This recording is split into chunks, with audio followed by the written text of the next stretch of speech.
What up, guys? James from Bolt Bros here. Let's talk about the preview for the Bucs game that's coming up this weekend. Big game, guys. Big game for the Bolts.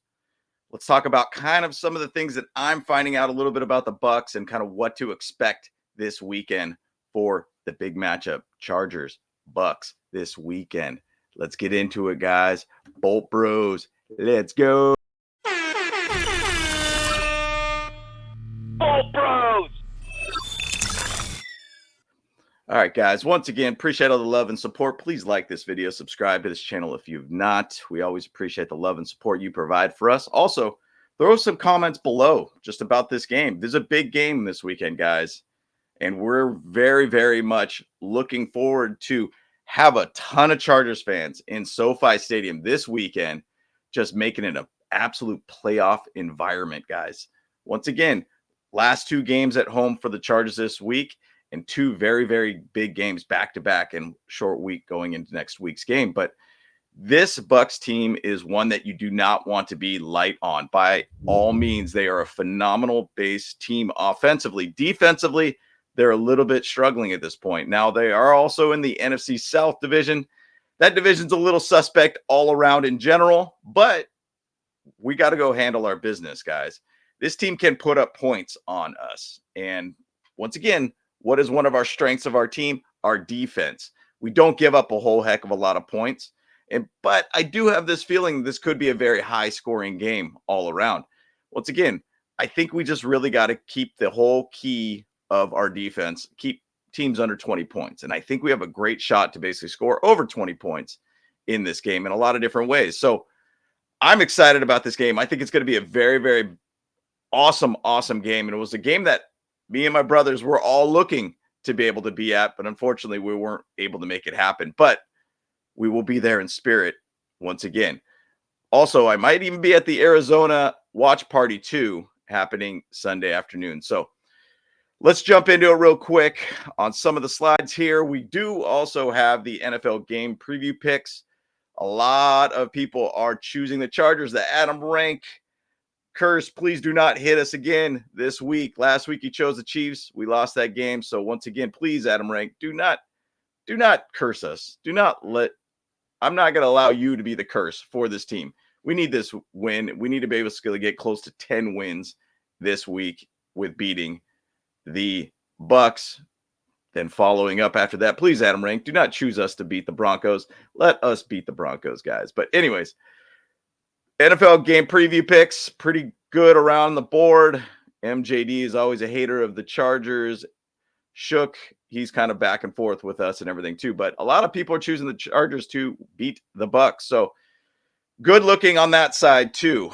Let's hope for the best, guys. Now going into this real quick, two quarterbacks that are in this game. Both are very, very good quarterbacks. Obviously, we know Justin Herbert's a phenomenal quarterback. And Travis Kelce even gave a shout out on his podcast. He says, you can't tell me that Justin Herbert is one of the best effing quarterbacks in the National Football League. Guys, if you watched a lot of these throws that Justin Herbert made this last week, I mean, the guy throws dimes and just phenomenal throws, great position.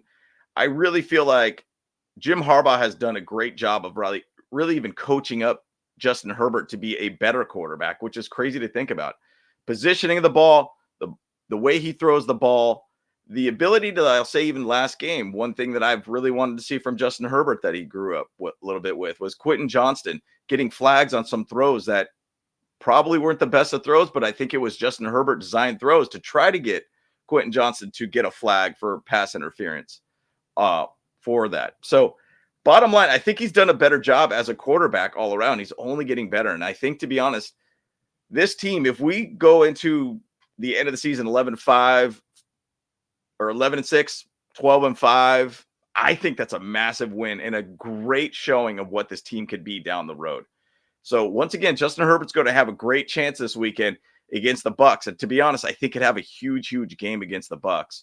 You've seen some of the past games with the Bucs. That's a lot of high scoring type games, and they got a lot of guys missing on defense too. Some of their best players too also are missing on that defense. So moving forward, once again, he's doing that with not the best of situations for wide receivers and tight ends in the league. I mean, running backs wise, I'd probably say it'd be not probably the top in the league by any means too. Outside of J.K. Dobbins, we don't really have that great of a running game too. Shout out to Pigskin Addicts, man. I thought this was a really, really good picture that he threw out there. Basically, this is when we have 8 wins in one of the worst wide receiver and tight end rooms in the league. Probably very close to even one of the worst at this point without J.K. Dobbins for running backs too. And we're still out there getting wins and still being very competitive. It's amazing. I will say last game, I felt like there was a lot of growth from this team. So wide receivers grew because they had to make things happen without Ladd. I think Palmer did a great job. I think Quentin Johnston probably had one of his best games and actually was ranked very high in PFF. I think he was in the 80s. He was a top 5 player based upon PFF from the last game too. So once again, Justin Herbert's doing this with a lot less weapons and still making it happen and being effective and also not throwing interceptions too, guys. So pretty crazy to see, guys. I love to see what Justin Herbert's doing, and I love to see the growth of what this team is doing.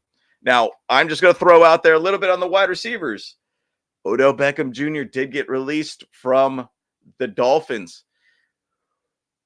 Who knows? Who knows? I mean, to be honest, he only signed a 1-year, $3 million deal with the Dolphins. What if he comes over for just vet minimum? Still probably going to get paid from the Dolphins. Comes in for vet minimum. He was also with the Ravens last year. Joe Ortiz has a little bit of insight of Odell Beckham Jr. Get a vet guy, 32 years old, guy that knows what he's doing, maybe just late in the season. This could be a good pickup, guys. Now, once again, Jim Harbaugh is a big fan. If we haven't learned anything so far about Jim Harbaugh and how he manages his team, he definitely likes to play with the guys that he does have and doesn't want to kind of change out people very much. Once again, DJ Shark's only got 1 catch with this team at this moment. You basically add a guy like Odell Beckham Jr., a vet guy who could teach the young guys how to play, a guy that has won a Super Bowl too, a guy that could teach the young guys a little bit more. We really, I feel, have been missing that vet guy for a while. I think this would be a phenomenal pickup for this team. It'd be a great chance to basically get in a guy that has been through the playoffs, got to a Super Bowl, won a Super Bowl, guy that's got a lot of experience. And obviously we know Odell Beckham Jr. might be back end of his career. Obviously he had a knee injury a couple of years ago and maybe hasn't recovered since, but he could be a great guy that can teach the young guys. So, hey, just throwing out there, seeing your guys' thoughts on that. Now going to the Bucs a little bit and talking about them. Baker Mayfield, you know, he has revitalized his career the last couple of years. I think he's done a phenomenal job as a quarterback, getting to be a better quarterback all around and just being a better leader all around. The one thing I will say about Baker Mayfield, he could start baking real quick. He could be baking it up and making it happen, throwing 4 touchdowns, everything like that, looking great, but he also could get a lot of turnovers. This team is a -2 in turnovers at this point. A lot of fumbles, a lot of picks. Currently, Baker Mayfield has about 13 picks right now, and it generally comes in bunches. If this team could get to Baker Mayfield, force him to kind of make some longer kind of throws, meaning as in he's sitting in the pocket feeling too comfortable, kind of having too much coverage around. If our cornerbacks can cover their wide receivers, make him kind of do a couple, pump fakes and everything, kind of make him just try to see if he could force a ball in versus make a run for it, get a couple yards, whatnot. I think there's a great chance that we could find ways to get a couple interceptions in this game. Once again, this is a chance where we could kind of have that 2 interception type game. I believe it was Jim Harbaugh that talked about this, and maybe it was another podcast that talked about it, but they said sacks and drives, turnovers and games. And I think the thing is, you could say as a perfect example, that's exactly what happened with the Falcons game. We got 4 turnovers in that game, and we found a way to end the game on a turnover. I think that's something that can happen in this game too. Baker Mayfield last 2 games have thrown 4 interceptions. It's not versus like he's had the most craziest of teams that he played against. He played against the Raiders and the Panthers, but he's thrown 4 interceptions in the last 2 games, 4 touchdowns too. So once again, if we get picks, we got a good chance to basically win this one, in my opinion. Force him to make mistakes. Now, looking at the Chargers offense to defense, you know where we're at. Offensively, we're just kind of at that 21-point kind of range. We're not giving up a lot of points on our defense. This is probably, in my opinion, this is going to be the hardest defenses the Bucs are going to go against all year. I mean, we are a bend, don't break type defense. We're a team that doesn't give up a lot of points. We're a team that basically looks to get after the quarterback, do a great job in red zone scoring. We're number one in the league in not allowing red zone scoring. We do great on third down conversions. Fourth down conversions, we get burned a little bit on that side. But bottom line, our offense needs to show up. If we have Ladd McConkey, that's going to be great for this offense. If we could find a way to get our run game rolling too, I really feel like we've been falling a little bit away from the run game.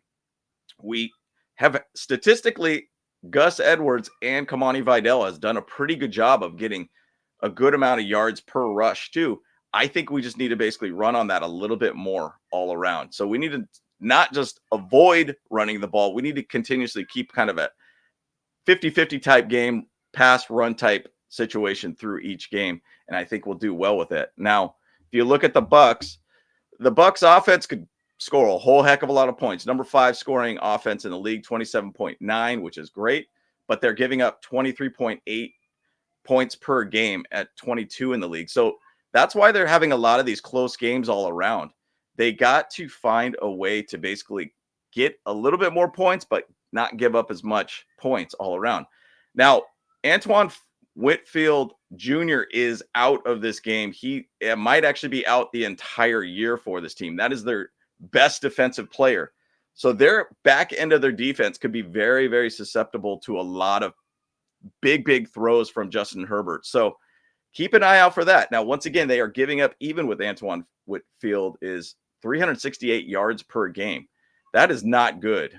They are giving up a whole heck of a lot of yards per game, but they're also getting a lot of yards with their offense at 379. So there's a very small amount of positive yards that they're giving up to the amount of yards that they are brewing up on their offense. So I think the thing is, though, too, the Bucs offense gets up to a pretty hot start generally, too, and it forces a lot of people to throw the ball on this defense. They are very good against the run, but I feel like teams kind of get away from the run a little bit, too, because they got to find ways to get back in the game. So I think this Chargers offense plan is play that 50-50 game, get Kamani Vidal going, get Gus Edwards going. Don't abandon that. Start the game out with a good, couple runs, get kind of a long sustaining drive right from the get-go. Have it as a 50-50 type situation where you're throwing the ball and passing the ball evenly. I think that's where we could really find a way to win this game and get this thing going quickly. Get a nice long drive to start out this game would be huge. Now, that's kind of just our quick preview about the Chargers and kind of what we could potentially see about this team. Now, we will do a live tomorrow for our pregame show to be able to talk more in depth with all three of the bros for this game. So I'm excited about this one. Big game all around, but tune in tomorrow for our live pregame show. Generally, it's about 11 p.m. 11 a.m. PST. So come on in, join the show. We'd love to have you guys there. Once again, like this video, subscribe to this channel if you're not. Throw in some comments below about this short preview about the Chargers Bucs game this weekend. Big game, guys. Once again, if you are in LA, go out and support the Chargers at SoFi Stadium. Make it a playoff environment. This is a massive game for the Chargers and the Bucs. This is a big one for the Chargers to stay in the race to basically maybe even potentially find a way into the 5 seed for the playoffs. So once again, guys, appreciate all the love and support. See you guys tomorrow for our live pregame show. Bolt Bros, let's go. Hey, what's up? Cameron Dick here watching Bolt Bros podcast.